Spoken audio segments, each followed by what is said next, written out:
നാമജപത്തെക്കുറിച്ച് ഒരു വീഡിയോ ഇട്ടിട്ടുണ്ടായിരുന്നു. നിങ്ങൾക്ക് ഓർമ്മയുണ്ടാവും. അപ്പോൾ അതിൻ്റെ താഴത്ത് ഒരു കമൻറ്റ് വന്നു കേട്ടോ. എന്താണെന്ന് വെച്ച് കഴിഞ്ഞാൽ നാമജപം എന്ന് പറയുന്നത് ആർക്കും എപ്പോഴും ചൊല്ലാൻ പറ്റുന്നൊരു കാര്യമാണ്. അത് പ്രത്യേകിച്ച് പഠിക്കേണ്ട സംഭവമൊന്നുമല്ല. ഈ മന്ത്രങ്ങളൊന്നും ഉരുവിടാൻ വേണ്ടിയിട്ട് അങ്ങനെ ആക്കണ്ട ഇങ്ങനെ ആക്കണ്ട, നിങ്ങൾ വെറുതെ വലിയ ആളാവണ്ട, പിന്നെ പോയി പണി നോക്ക്. ഇതാണല്ലോ എൻ്റെ പണി. അത് വേറെ കാര്യം, അത് നടക്കട്ടെ. അപ്പോൾ ഞാൻ പറയുന്നത് എന്താണെന്ന് വെച്ചാൽ അങ്ങനെയൊന്നുമല്ല കേട്ടോ.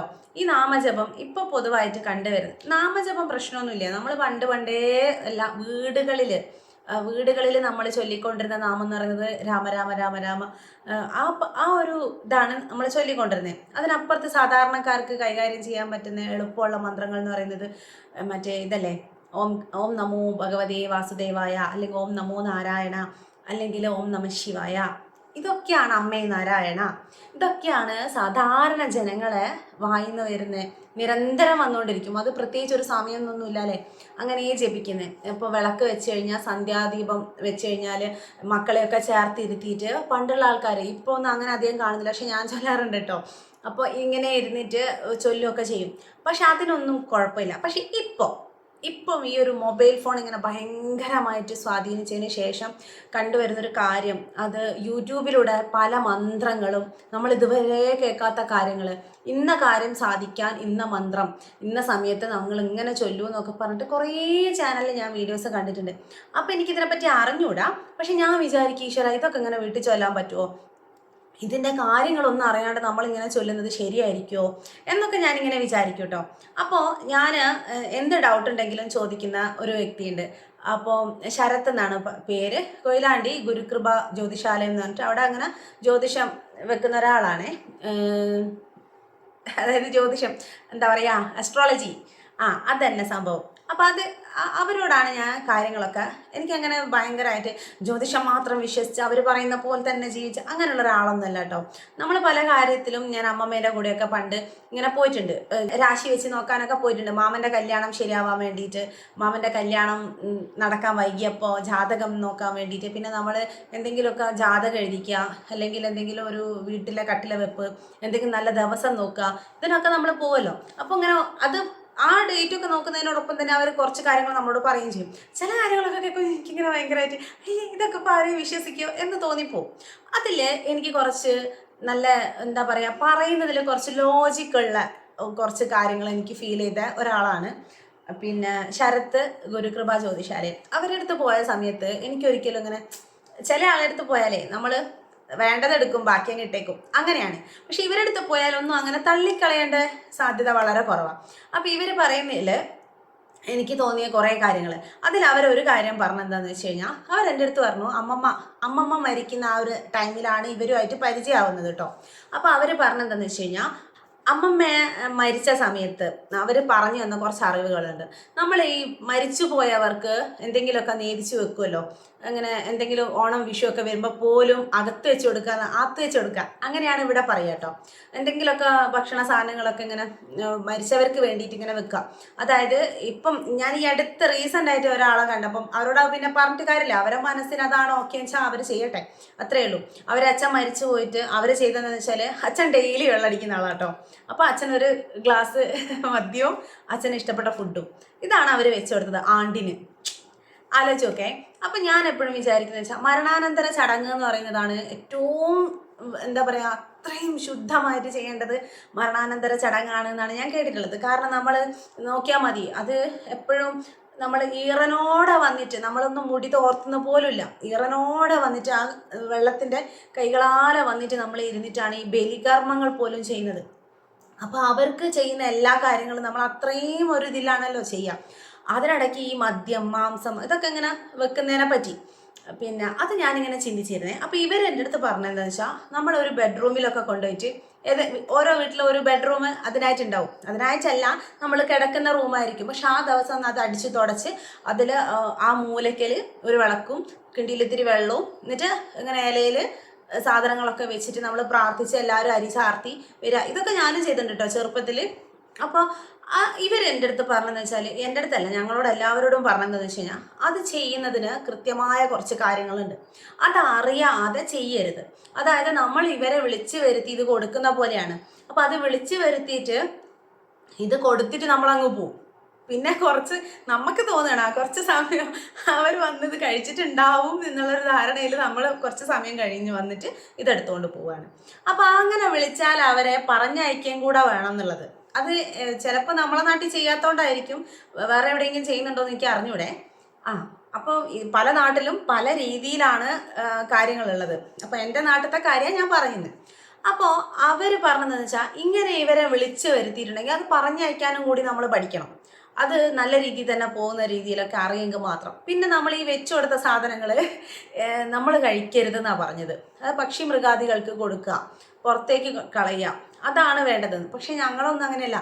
എനിക്ക് ഓർമ്മയുണ്ട്, ആരോ കല്യാണത്തിന്, കറക്റ്റ് ഓർമ്മയില്ല, ആരോ കല്യാണത്തിന് ഈ എന്താ പറയുക സദ്യ പോലെ എല്ലാ ഐറ്റംസും വിളമ്പിയിട്ട് അകത്ത് വെച്ച് കൊടുത്തു. എന്നിട്ട് അത് കൊണ്ടുവന്നപ്പോൾ അയ്യോ ഇത് അമ്മച്ചന് വെച്ചെടുത്താണ്, എല്ലാ മക്കൾക്കും ഒരിത്തിരി കിട്ടട്ടെ എന്ന് പറഞ്ഞിട്ട് എല്ലാവർക്കും സകലർക്കും ഒത്തിരിച്ച വായിലൊക്കെ വെച്ച് കൊടുത്തിട്ടുണ്ട്. അപ്പോൾ അത് തെറ്റാണെന്ന് ഇവർ പറഞ്ഞു. അവർ പറഞ്ഞു വെച്ചാൽ അത് വെച്ച് കൊടുക്കുന്ന അകത്ത് കിടന്നുറങ്ങുന്ന ആൾക്ക് മനസ്സിന് ഒരിക്കലും സ്വസ്ഥത ഉണ്ടാവില്ല. അത് നിങ്ങൾ ശ്രദ്ധിച്ചു നോക്കിയാൽ മാത്രം മതി. അപ്പം ഞാൻ ഇങ്ങനെ ആലോചിച്ച് നോക്കിയപ്പോൾ കറക്റ്റാ. ആ റൂമിൽ കിടക്കുന്ന ആൾക്കാർക്ക് എന്തിനെങ്കിലുമൊക്കെ ഒരു അല്ലല് മനസ്സിനുണ്ട്. അപ്പം അങ്ങനെ അതുകൊണ്ട് അതിനുശേഷം ഞങ്ങളോട് പറഞ്ഞതെന്ന് വെച്ചാൽ വെച്ചു കൊടുക്കേണ്ട ആവശ്യമില്ല. നിങ്ങൾ ബലികർമ്മങ്ങൾ ചെയ്യുക, മരിച്ചവർക്ക് വേണ്ടിയിട്ട് ബലികർമ്മങ്ങൾ ചെയ്യുക, പിന്നെ ആണ്ടിന് ബലിയിടുക, പിന്നെ അങ്ങനത്തെ കാര്യങ്ങളൊക്കെ ചെയ്യേണ്ടത് മാത്രം ചെയ്താൽ മതി. അതിൽ കൂടുതൽ ഇവരെ ഇങ്ങനെ ഇവിടെ പിടിച്ചു നിർത്തുന്ന രീതിയിലുള്ള ഒന്നും ചെയ്യണ്ട എന്നാണ് അവർ പറഞ്ഞത്. അതൊക്കെ ഇപ്പം ഞാൻ പറഞ്ഞു വന്നത് നാമജപത്തെ പറ്റി. അപ്പോൾ ഇവരോട് ഞാൻ ഈ കാര്യത്തെ പറ്റിയൊക്കെ ചോദിച്ചപ്പോൾ അവർ പറഞ്ഞെന്താന്ന് വെച്ച് കഴിഞ്ഞാൽ നമുക്ക് മന്ത്രങ്ങളൊക്കെ ചൊല്ലാം, പക്ഷെ അതൊരു ഗുരുവിൽ നിന്ന് നമ്മൾ ദീക്ഷ എടുക്കുന്ന പോലെ ഒരു ഗുരു നമുക്കത് അറിവ് പകർന്നു തരുന്ന രീതിയിൽ സ്വീകരിച്ചതിന് ശേഷം നമുക്കത് ചൊല്ലാം. അല്ലാത്ത പക്ഷം അതിലെന്തെങ്കിലും ഒരു മിസ്റ്റേക്ക് വന്നു കഴിഞ്ഞാൽ ഇത് നമുക്ക് ഗുണം ചെയ്യുന്നതിനേക്കാൾ കൂടുതൽ ദോഷം ചെയ്യുന്നതാണ് അവർ പറഞ്ഞു തന്നത്. അതിനുശേഷം ഇവരെ കൂടാതെ ഞാൻ അതന്നെ അങ്ങനത്തെ രീതിയിലുള്ള വേറെ കുറേ ആൾക്കാരൊക്കെ കണ്ട് സംസാരിച്ചപ്പോൾ അവരും പറഞ്ഞ എന്താണെന്ന് വെച്ച് കഴിഞ്ഞാൽ നമ്മളിപ്പോൾ ഒരു മന്ത്രം ജപിക്കുന്നുണ്ട്, അത് ഇപ്പോൾ ഉപാസന പോലെ ഇങ്ങനെ നിരന്തരം ഭയങ്കര ശക്തിയുള്ള മന്ത്രങ്ങളൊക്കെ ജപിച്ചുകൊണ്ടേ ഇരുന്നിട്ട് ഒരു സമയത്ത് നമുക്ക് പറ്റാണ്ടാവും, മനുഷ്യരല്ലേ. അപ്പോൾ എന്തെങ്കിലും ഒരു കാരണത്തെ നമ്മൾ വീട്ടിലുമാണ് ചെയ്യുന്നത്, കുടുംബമായിട്ട് ജീവിക്കുന്ന നമ്മളാണ്. അപ്പോൾ നമുക്കത് പറ്റാതെ വരുന്ന സമയത്ത് എന്തെങ്കിലും ഒരു ഇതിൽ മുടങ്ങുന്ന സമയത്ത് അത് ദോഷം ചെയ്യുമെന്നാണ് പറഞ്ഞത്. അപ്പോൾ മുമ്പ് ഞാൻ പറഞ്ഞിട്ടുണ്ട്, ഇപ്പോൾ അമ്പലത്തിൽ മാത്രമായിരുന്നു മന്ത്രങ്ങൾ കേട്ടോണ്ടിരുന്നത്. അമ്പലത്തിൽ എൻ്റെയൊക്കെ ഓർമ്മയിൽ തളി ക്ഷേത്രത്തിൽ പോയി കഴിഞ്ഞാൽ അവിടെ പുഷ്പാഞ്ജലി, ചില ക്ഷേത്രത്തിൽ പുഷ്പാഞ്ജലി ചെയ്ത് കഴിഞ്ഞാൽ പ്രാർത്ഥനയും കാര്യമൊന്നുമില്ല, അവിടുന്ന് കുറച്ച് പുഷ്പങ്ങൾ തരും, അത്രയേ ഉള്ളൂ. പക്ഷേ ഈ തളിയിൽ പോയി കഴിയുമ്പോൾ അവിടുത്തെ പൂജാരി നമ്മളെ പേരും നാളും ഒക്കെ പറഞ്ഞുകൊണ്ട് മന്ത്രങ്ങൾ ഇങ്ങനെ ജപിക്കും. അദ്ദേഹം ആ ശ്രീകോവിലിൽ ഇരുന്നിട്ട്, ഇവിടെ ഭയങ്കര സൈലൻസ് അല്ലേ, അപ്പോൾ ശ്രീകോവിലിൽ ഇരുന്നിട്ട് ഇങ്ങനെ ചൊല്ലുമ്പോൾ ഞാനിതിങ്ങനെ കണ്ണടച്ച് ഇങ്ങനെ കേൾക്കും കേട്ടോ. കേൾക്കുമ്പോൾ ഭയങ്കര ഒരു വല്ലാത്തൊരു ടോണിൽ വല്ലാത്തൊരു നല്ലൊരു രസമല്ലേ. അത് വേറെ ഒന്നും ചൊല്ലുന്ന പോലെയല്ല, വേറൊരു രീതിയാണല്ലേ അത് ചൊല്ലുമ്പോൾ. അപ്പം ഞാനിങ്ങനെ ഞാൻ വീട്ടിൽ പോയിട്ട് ഇങ്ങനെ മനസ്സിൽ അതന്നെ ആ ഒരു താളം അല്ലെങ്കിൽ ഓളം അതാണ് എൻ്റെ മനസ്സിലുണ്ടാവുക. അതിങ്ങനെ ആക്കി സ്വാഹ ആ ഒരു രീതി. അപ്പം ഞാനിങ്ങനെ അന്നേ ഞാൻ വിചാരിച്ചിട്ടുണ്ട് മന്ത്രങ്ങൾ എന്ന് പറയുന്നത് ഈ ഒരു ഇവരൊക്കെ അത്രയും പഠിച്ചിട്ടായിരിക്കൂലേ ഇത് ചൊല്ലുന്നുണ്ടാവാൻ. അപ്പോൾ അവിടെ കേട്ട കുറേ മന്ത്രങ്ങളാണ് ഇപ്പോൾ പലരും വീട്ടിലും ചൊല്ലുന്നത്. അപ്പം ഞാൻ ചോദിക്കട്ടെ, ഈ പൂജാരികൾ മന്ത്രങ്ങൾ ചൊല്ലുമ്പോൾ, അതൊരു ക്ഷേത്രത്തിലിരുന്ന് ചൊല്ലുമ്പോൾ അതിൻ്റേതായ എല്ലാ ചിട്ടവട്ടങ്ങളും ചെയ്തിട്ടായിരിക്കണം ചൊല്ലുന്നുണ്ടാവുക. അവർ ക്ഷേത്രത്തിൽ പൂജാരി ആണെങ്കിൽ അവർ ആ ജന്മം അതിനു വേണ്ടി മാറ്റി വെച്ചൊരു വ്യക്തിയായിരിക്കും, അതിനു വേണ്ടി ജീവിക്കുന്ന ഒരാളാണ്. അത് ഇപ്പോൾ ഓരോ ആൾക്കാർ, ഇപ്പം ബിസിനസ്സുള്ള ആൾക്കാർ അങ്ങനെ ജീവിക്കുന്നു. ഓരോരുത്തർക്ക് ഓരോ ജീവിത സാഹചര്യവും ജീവിത രീതികളും, എൻ്റെ ജീവിതം ഇന്ന രീതിയിൽ എന്നൊരു ഇതായിരിക്കും. നമ്മളെ കുടുംബത്തിൽ തന്നെ ഉണ്ടാവും ചിട്ടയായിട്ട് ജീവിക്കുന്ന ആൾക്കാരുണ്ടാവും. ഇത്ര മണിക്ക് ഫുഡ്, ഇത്ര മണിക്ക് ഉറക്കം, ഇത്ര മണിക്ക് ഇങ്ങനെ ആക്ടിവിറ്റീസ് എന്നൊക്കെ പറഞ്ഞിട്ട്.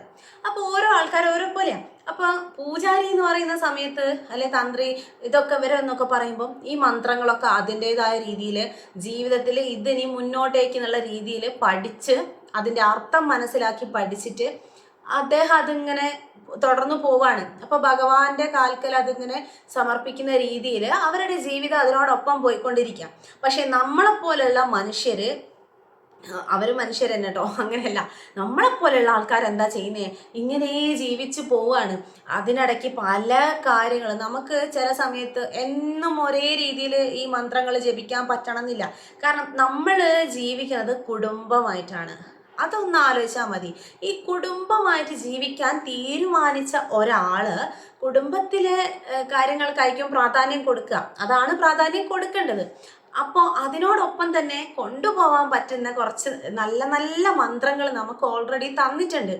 അതിനപ്പുറത്തേക്ക് എന്തിനാണ് ഈ ക്ഷേത്രത്തിൽ അവർ ചൊല്ലുന്ന കാര്യങ്ങൾ നമ്മൾ വീട്ടിൽ കൊണ്ടുവന്നിട്ട് ഇങ്ങനെ ഓരോ വിളക്കെല്ലാം വെച്ചിട്ട് അതിന് നേരെ ഇരുന്ന് ചൊല്ലി നമ്മുടെ വീട് ഒരു ക്ഷേത്രം പോലെ ആക്കി മാറ്റുന്നത് എന്തിനാണ് എന്ന് എനിക്ക് എപ്പോഴും തോന്നാറുണ്ട്. നിങ്ങളുടെ അഭിപ്രായം എന്താണെന്ന് വെച്ചാൽ കമൻറ്റ് ചെയ്യൂ കേട്ടോ. എനിക്കറിയാത്ത എന്തെങ്കിലും കാര്യം ഉണ്ടെങ്കിൽ എനിക്ക് പറഞ്ഞു തരണേ. അങ്ങനെ അപ്പോൾ അത് മാത്രമല്ലാണ്ട് ഇപ്പം കണ്ടുവരുന്നൊരു കാര്യം, വീട്ടിൽ പൊതുവെ പണ്ട് മുതലേ നമ്മൾ കണ്ടുവരുന്നത് ഒരു സന്ധ്യാദീപം. അതായത് രാവിലെ ആണെങ്കിലും വൈകുന്നേരം ആണെങ്കിലും സന്ധ്യയ്ക്ക് നമ്മളൊരു വിളക്ക് വെക്കുന്നു, നിലവിളക്ക്. നിലത്ത് ഇരുന്ന് വിളങ്ങുന്ന നിലവിളക്ക് നമ്മൾ വെക്കുന്നു, അതിന് ചുറ്റിലിരുന്ന് പ്രാർത്ഥിക്കുന്നു. അതാണ് ശരിക്കും പണ്ട് മുതലേ നമ്മൾ ശീലിച്ച് വന്നിട്ടുള്ളൊരു രീതി. നിലവിളക്ക് തെളിയിക്കുന്നു, അതിന് നേരെ ഇരുന്ന് പ്രാർത്ഥിക്കുന്നു, അതെടുത്ത് അകത്ത് വെക്കുന്നു.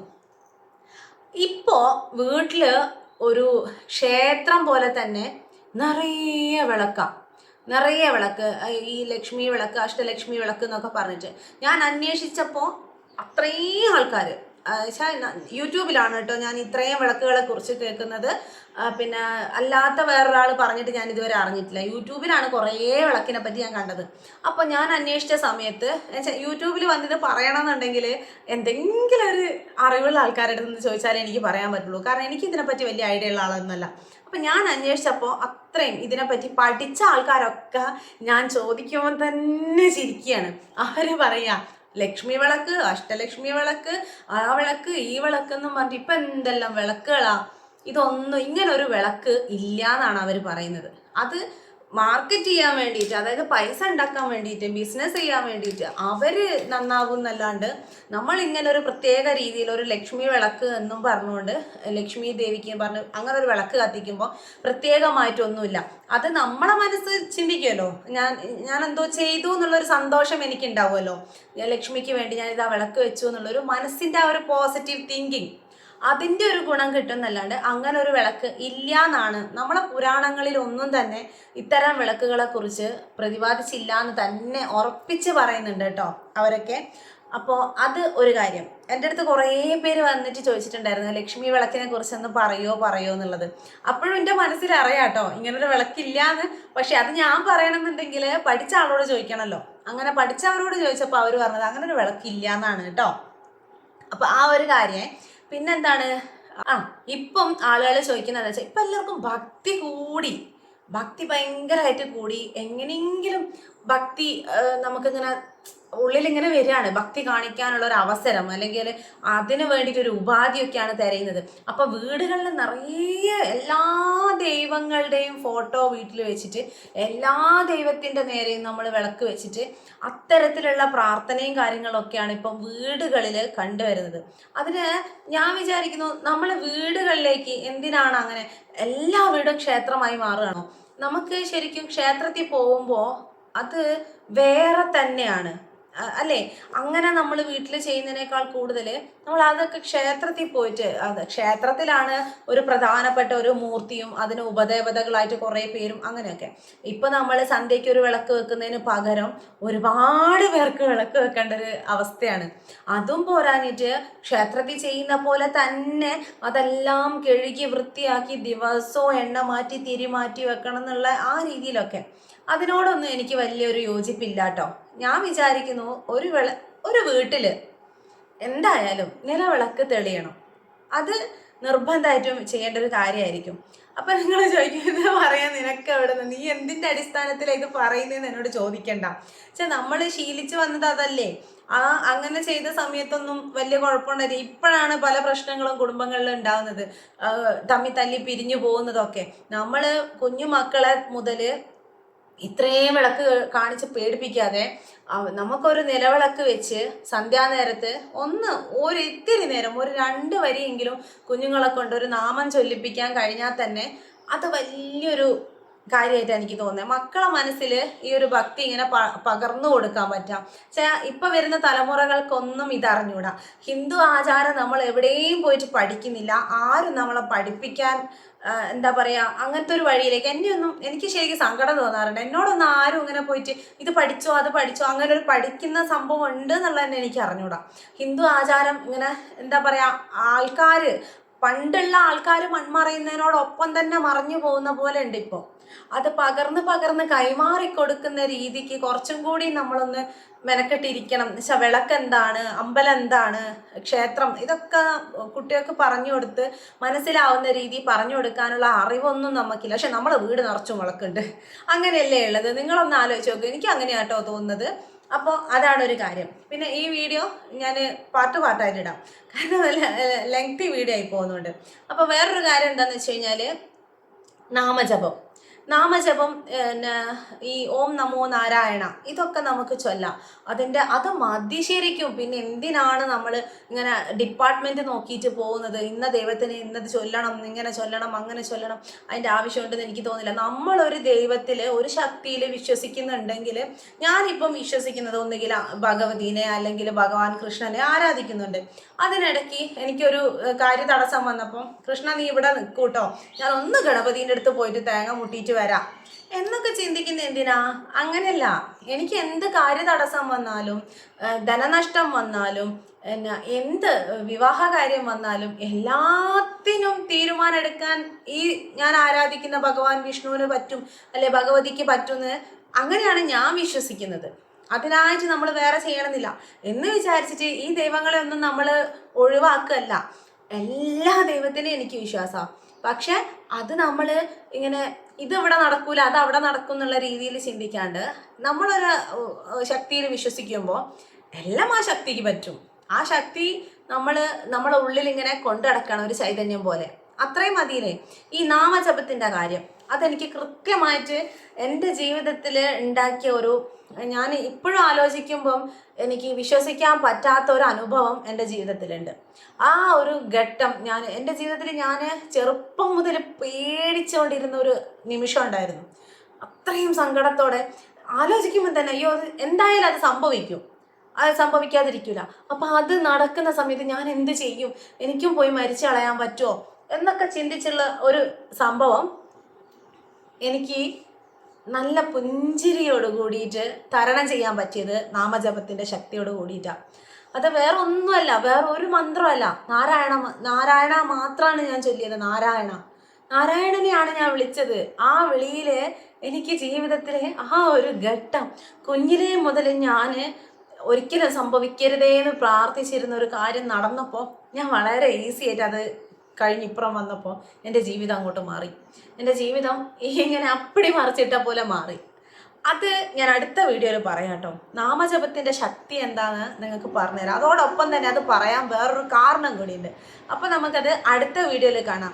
ഇപ്പം ഞാൻ പറഞ്ഞത് ഈ വിളക്ക് വെക്കുന്ന കാര്യമാണ്. വിളക്കിൻ്റെ പിന്നാലെ നമ്മൾ ഒരുപാട് വിളക്ക് വീട്ടിൽ വെച്ചാലേ ഐശ്വര്യം ഉണ്ടാവുള്ളൂ, അല്ലെ ഒരുപാട് കാര്യങ്ങൾ ഇങ്ങനെ വാരി വലിച്ച് ചെയ്താലേ ഉണ്ടാവുള്ളൂ, അങ്ങനെയൊന്നും വിചാരിക്കേണ്ട. നമ്മൾ കൃത്യമായിട്ട് ഒരു നിലവിളക്ക് കത്തിക്കുമ്പോൾ അതിൽ നമ്മൾ ഉറച്ചു വിശ്വസിക്കുക. ഇപ്പൊ ബ്രഹ്മമുഹൂർത്ത വിളക്ക് വെക്കുന്നില്ലേ, അതിൽ 100,000 സംശയങ്ങളാണ് എല്ലാവർക്കും. അതെന്തുകൊണ്ടാണെന്നറിയോ? നമുക്കത് ശീലമില്ലാത്തൊരു കാര്യമാണ്, നമ്മൾ അങ്ങനെ വീട്ടിൽ ചെയ്യാത്തൊരു കാര്യമായിരുന്നത്. അപ്പോൾ ആ ബ്രഹ്മമുഹൂർത്ത വിളക്ക് 5 തിരിയിട്ട് നിലവിളക്കിൽ വെച്ചാലും അതിനൊരു കുഴപ്പമില്ല. ബ്രഹ്മമുഹൂർത്ത വിളക്ക് എന്ന് പറഞ്ഞിട്ടൊരു വിളക്കില്ല ശരിക്കും പറഞ്ഞു കഴിഞ്ഞാൽ. അതായത് ബ്രാഹ്മമുഹൂർത്തം എന്ന് പറയണമെന്ന് പറഞ്ഞിട്ടുണ്ട് കേട്ടോ ഒരാള്.